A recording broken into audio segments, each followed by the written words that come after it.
Hello students, आज हम इस वीडियो में डिस्कस करेंगे कि किस तरह से हम नस्ट इक्वेशन की हेल्प से किसी रेडॉक्स रिएक्शन के लिए इक्विलिब्रियम कांस्टेंट की वैल्यू फाइंड आउट करेंगे। तो इसके लिए हमें एक इलेक्ट्रोकेमिकल सेल लेना पड़ेगा। उस इलेक्ट्रोकेमिकल सेल में जो लेफ्ट हैंड साइड में जो इलेक्ट्रोड होगा वो होगा एनोड, और जो राइट हैंड साइड में जो इलेक्ट्रोड होगा वो होगा कैथोड। तो यहाँ पर हम एक एग्जांपल लेंगे डैनियल सेल का, और उस डैनियल सेल में जो एनोड होगा वो लेते हैं हम जिंक मेटल का, और जो कैथोड होगा वो होगा कॉपर मेटल का, और जो जिंक इलेक्ट्रोड होगा वो कांटेक्ट में होगा एक्वस जिंक सल्फेट सॉल्यूशन की, और जो कॉपर इलेक्ट्रोड है जो करेगा काम कैथोड का उस इलेक्ट्रोकेमिकल सेल में, वो कांटेक्ट में होगा aqueous solution of copper sulphate. और ये इलेक्ट्रोड आपस में कांटेक्ट में होंगे, कनेक्टेड होंगे थ्रू द वोल्टमीटर, और जो दो सॉल्यूशंस होंगे जिंक सल्फेट और कॉपर सल्फेट की वो कनेक्टेड होंगे थ्रू सॉल्ट ब्रिज।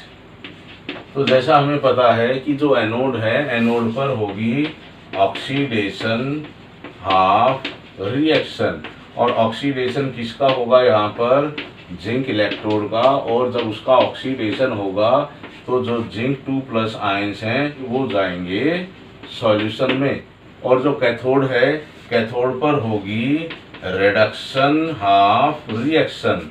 कैथोड पर कौन सी रिएक्शन होती है? Reduction half reaction. और उस रिडक्शन हाफ सेल में जो रिडक्शन होगा कॉपर 2+ आयंस का जो एक्वस कॉपर सल्फेट सॉल्यूशन में प्रेजेंट है। तो यहाँ पर रिडक्शन होगा इन कॉपर 2+ आयंस का, और कन्वर्ट हो जाएंगे वो कॉपर एटम्स में और डिपॉजिट हो जाएंगे इस कॉपर इलेक्ट्रोड पर। और जब जिंक का ऑक्सीडेशन होगा तो जिंक इलेक्ट्रोड का मास डिक्रीज होता रहेगा और जिंक 2+ आयंस सॉल्यूशन में जाते रहेंगे। और जब ये सेल काम करता रहेगा तो हमें दिखाई दे रहा है कि जो जिंक सल्फेट सॉल्यूशन है उसमें चार्ज इम्बैलेंस हो जाएगा। इसी तरह से जो रिडक्शन हाफ सेल है इसमें भी चार्ज इम्बैलेंस हो जाएगा। तो उस चार्ज को बैलेंस करने के लिए जो सल्फेट आयंस होंगे, सल्फेट आयंस वो मूव करेंगे from right hand side to left hand side. तो कहां से कहां जाएंगे सल्फेट आयंस? इस एक्वस सॉल्यूशन से जिंक सल्फेट सॉल्यूशन में थ्रू दिस सॉल्ट ब्रिज। और ये क्यों जाएंगे? To maintain the electrical neutrality of both solution. तो जब ये इलेक्ट्रोकेमिकल सेल काम करता रहेगा तो उस केस में इलेक्ट्रॉन फ्लो करेंगे from anode to cathode and current flows from cathode to anode. और हमें पता है कि जो जिंक सल्फेट सॉल्यूशन है उसकी कंसंट्रेशन कंटिन्यूअसली इंक्रीज हो रही है, जिससे जो जिंक इलेक्ट्रोड रहेगा उसकी स्टैंडर्ड रिडक्शन पोटेंशियल वैल्यू भी इंक्रीज होती रहेगी। ये हमें ध्यान में रखना पड़ेगा। याद रखना है हमें कि जो इलेक्ट्रोड है जब वो अपने ही आयंस के सॉल्यूशन के कांटेक्ट में होगा और वहां पर अगर उस सॉल्यूशन की कंसंट्रेशन इंक्रीज हो रही है तो उस इलेक्ट्रोड की स्टैंडर्ड रिडक्शन पोटेंशियल वैल्यू भी इंक्रीज होगी। तो यहाँ पर जो जिंक सल्फेट सॉल्यूशन की कंसंट्रेशन इंक्रीज होने से जिंक इलेक्ट्रोड की standard reduction potential value increase हो रही है, लेकिन जो कॉपर सल्फेट सॉल्यूशन है उसकी कंसंट्रेशन डिक्रीज हो रही है during the working of cell. तो इस कॉपर इलेक्ट्रोड की जो स्टैंडर्ड रिडक्शन पोटेंशियल वैल्यू होगी, स्टैंडर्ड रिडक्शन पोटेंशियल वैल्यू वो डिक्रीज होगी, क्योंकि जो कॉपर सल्फेट सॉल्यूशन है उसकी कंसंट्रेशन कंटिन्यूअसली डिक्रीज हो रही है। तो क्या होगा, जैसे जैसे सेल काम करता रहेगा जिंक इलेक्ट्रोड की electrode potential value standard reduction potential value increase करेगी और जो कॉपर इलेक्ट्रोड है उसकी standard reduction potential value decrease करेगी। तो जब हम एक ग्राफ प्लॉट करेंगे बिटवीन प्रोग्रेस ऑफ रिएक्शन और स्टैंडर्ड रिडक्शन पोटेंशियल वैल्यू के बीच में for oxidation and reduction half reaction, तो जिस तरह से हम देख रहे हैं कि standard reduction potential value increase होगी फॉर जिंक इलेक्ट्रोड और जो स्टैंडर्ड रिडक्शन पोटेंशियल वैल्यू होगी वो डिक्रीज करती रहेगी फॉर कॉपर इलेक्ट्रोड। तो ये किसके लिए है, ये रिडक्शन हाफ सेल की इलेक्ट्रोड पोटेंशियल के लिए है या स्टैंडर्ड रिडक्शन पोटेंशियल के लिए है। ये है जो कर्व, ये रहेगी ऑक्सीडेशन हाफ सेल रिएक्शन के लिए। तो जब इन दोनों की standard reduction potential value equal हो जाएगी वही स्टेट क्या होगी, इक्विलिब्रियम की स्टेट रहेगी उस रेडॉक्स रिएक्शन के लिए। तो जो इक्विलिब्रियम की स्टेट कब अटेन होगी उस रेडॉक्स रिएक्शन में, जब standard reduction potential of anode becomes equal to standard reduction potential of cathode. उस केस में no redox reaction is observe, no redox reaction is observe. तो उस केस में क्या होगा, रेडॉक्स रिएक्शन हमें ऑब्जर्व होगी ही नहीं और उस केस में जो ई सेल रहेगी इस डैनियल सेल की वो क्या हो जाएगी, E cell equal to 0 because at the state of equilibrium no oxidation takes place at anode and no reduction takes place at cathode. तो इक्विलिब्रियम स्टेट क्या होती है, equilibrium state is that state of a process at which we cannot observe any change in that system।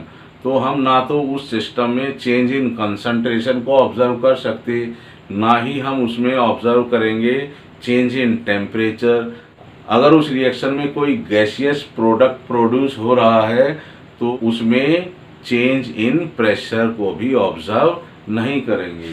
तो वो रहेगी उस system के लिए स्टेट ऑफ इक्विलिब्रियम। और जब उस इलेक्ट्रोकेमिकल सेल में जब इक्विलिब्रियम स्टेट आ जाएगी तो उस केस में जो ई सेल रहेगा वो रहेगा इक्वल टू 0 और जब ई सेल इक्वल टू 0 रहेगा तो उस सेल के आउटर सर्किट में हमें करंट ऑब्जर्व होगा इक्वल टू 0 और ये 0 करंट किस लिए रहेगा, क्योंकि एनोड पर ऑक्सीडेशन हाफ रिएक्शन नहीं होगी और कैथोड पर भी रिडक्शन हाफ रिएक्शन नहीं होगी।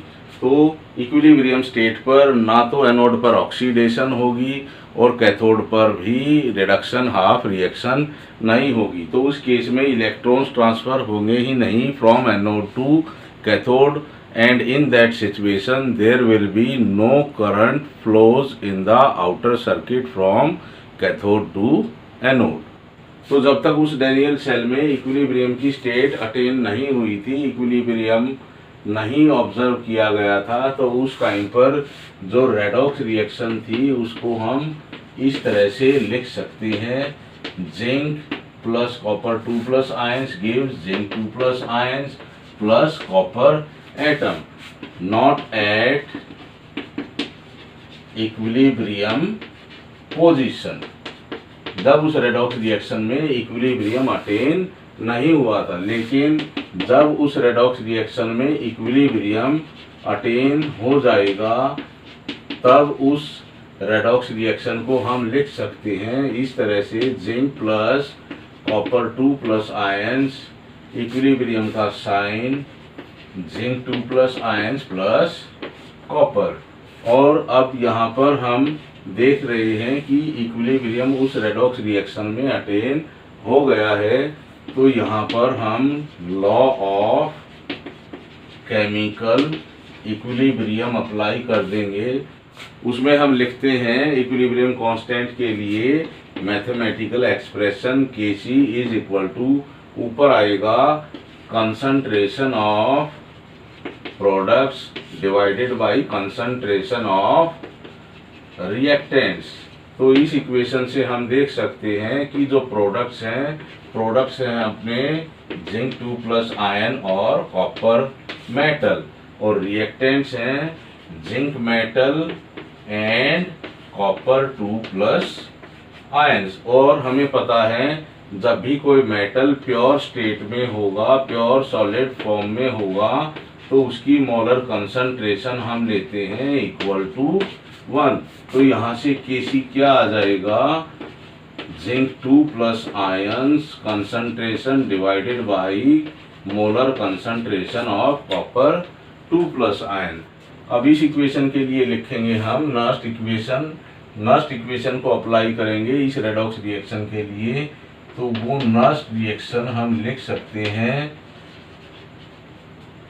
E cell is equal to E0 cell minus RT by NF natural logarithm concentration of products divided by concentration of reactants.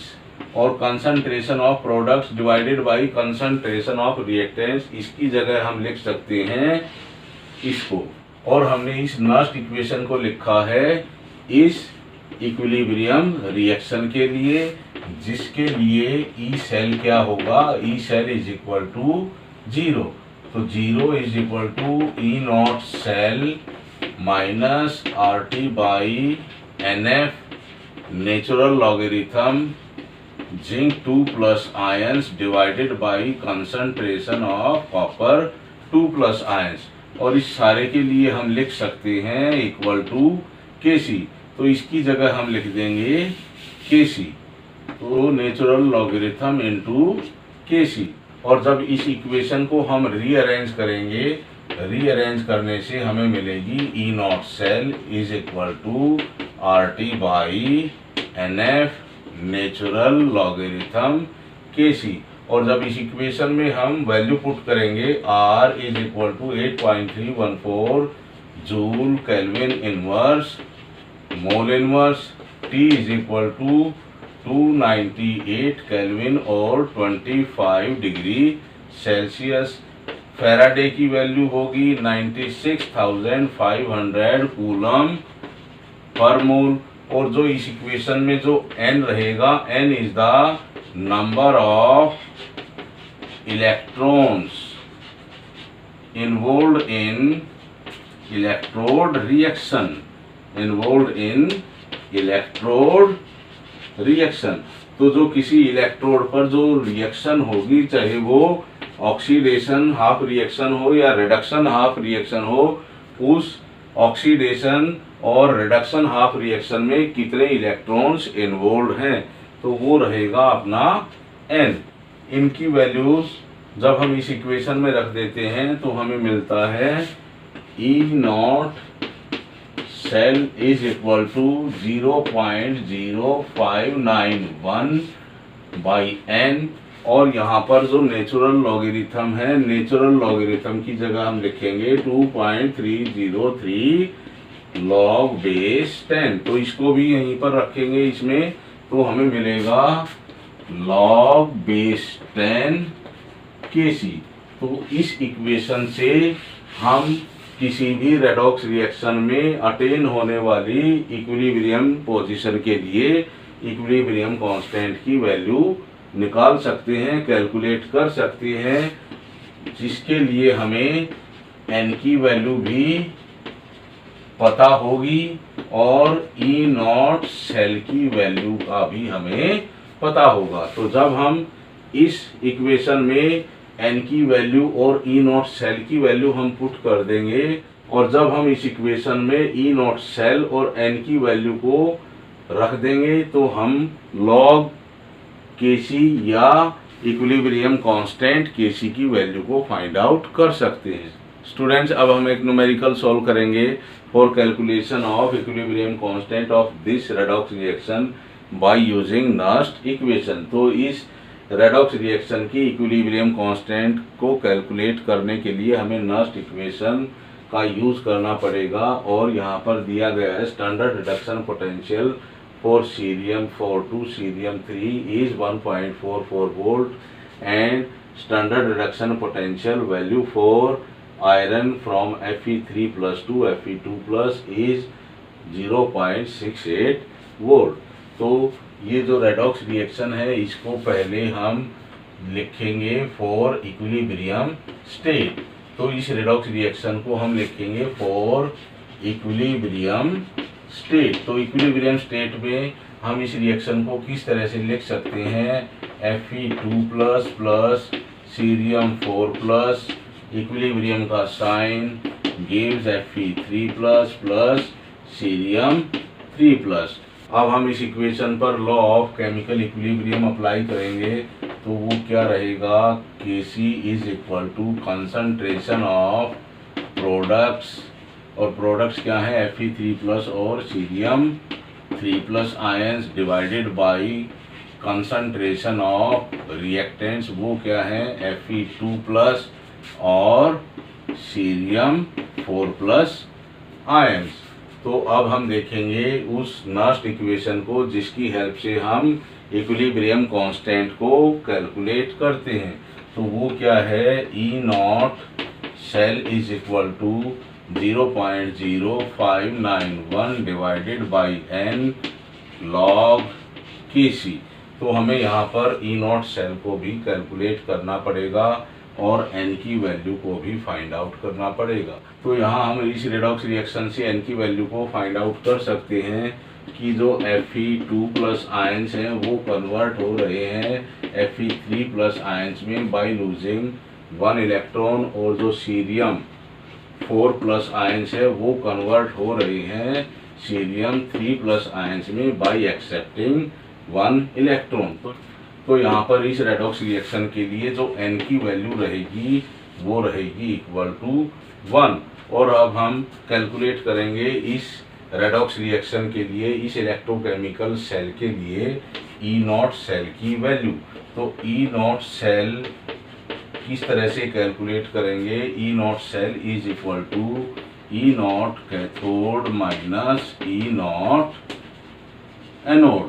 तो इसमें कैथोड कौन सा होगा और एनोड कौन सा होगा, जिसकी स्टैंडर्ड रिडक्शन पोटेंशियल वैल्यू लो रहेगी वो रहेगा एनोड, और जिसकी standard reduction potential value high होगी जिस इलेक्ट्रोड की वो रहेगा कैथोड। तो यहाँ पर जो सीरियम के लिए है इलेक्ट्रोड वो कैथोड का काम करेगा, और जो आयरन इलेक्ट्रोड है वो काम करेगा एनोड का।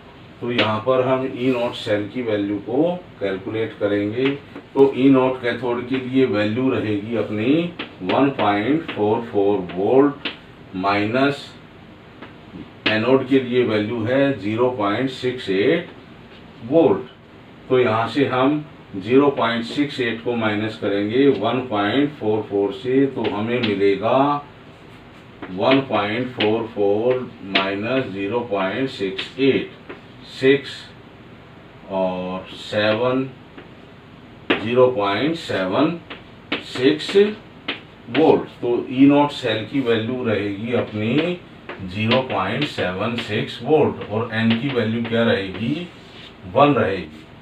तो जब इन E0 सेल और n की वैल्यू को जब हम इस इक्वेशन में रखेंगे तो हमें मिलेगा E0 cell is equal to 0.76 is equal to 0.0591 divided by 1 log base 10 Kc। तो हमें मिलेगा log बेस 10 Kc के इक्वल 0.76 डिवाइडेड बाई 0.0591, और जब 0.76 को हम डिवाइड करेंगे 0.591 से 12.8813, तो हमें मिलेगा log base 10 Kc is equal to 12.8813, अब हम लेंगे दोनों side anti logarithm on both sides. तो जब हम इसका एंटी लॉगरिथम लेंगे दोनों साइड्स तो क्या होगा, एंटी लॉग इंटू लॉगरिथम के C is equal to anti log 12.8813। तो यहाँ एंटी लॉग से लॉग कैंसिल हो जाएगा, ये मिलेगा हमें इज इक्वल टू के सी। और जब हम एंटी लॉग लेंगे इस पॉजिटिव वैल्यू का तो 12 बन जाएगा 10⁻12 और हमें एंटी लॉग लेना पड़ेगा 0.8813 का। और जब हम 0.8813 का एंटी लॉग लेंगे तो हमें मिलेगा 7.61 इंटू 10⁻12। तो KC is equal to 7.61 into 10⁻12। तो यहाँ हमने उस रेडॉक्स रिएक्शन के लिए KC की वैल्यू को कैलकुलेट कर लिया है। तो नस्ट इक्वेशन की हेल्प से हम किसी भी रेडॉक्स रिएक्शन के लिए इक्विलिब्रियम कांस्टेंट की वैल्यू को फाइंड आउट कर सकते हैं।